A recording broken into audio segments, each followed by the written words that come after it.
Mesdames, Mademoiselles et Messieurs, bienvenue sur le journal de ce jour. Le porte-parole du Parlement, Abdallah Blihek, a déclaré dans un communiqué de presse que le rôle saoudien, égyptien et arabe est important pour soutenir la stabilité au Libye et pour soutenir les institutions légitimes représentant la volonté du peuple libyen afin de contrer les ingérences extérieures à l'appui du terrorisme. Blihek a exprimé l'espoir qu'il y aura une position arabe unifiée concernant les violations qui ont eu lieu en Libye.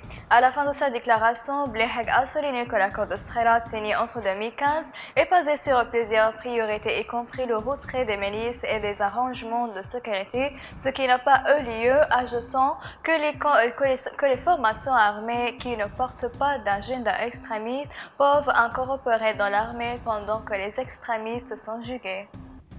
Le porte-parole du commandant général, le général de division Ahmed El-Masmari, a révélé l'entraînement d'escouade Sultan Mourad syrienne au camp de Yarmouk de la capitale Tripoli.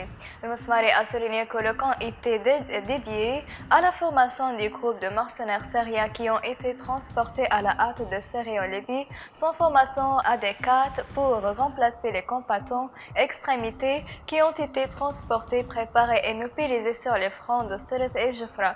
Il a expliqué que cette mesure faisait partie d'un plan de mobilisation de 15 000 mercenaires syriens du front de Nasra.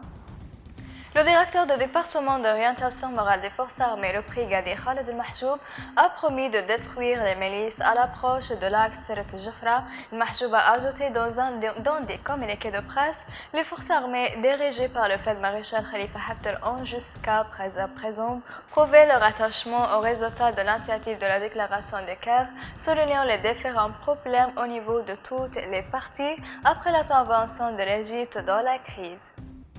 Le comité médical consultatif de lutte contre l'épidémie de corona a annoncé que le laboratoire Covid-19 du centre médical de Benghazi a reçu aujourd'hui lundi les résultats d'analyse de 131 échantillons pour détecter le virus corona. Les résultats ont montré que 19 échantillons positifs mixtes ont été enregistrés à Benghazi.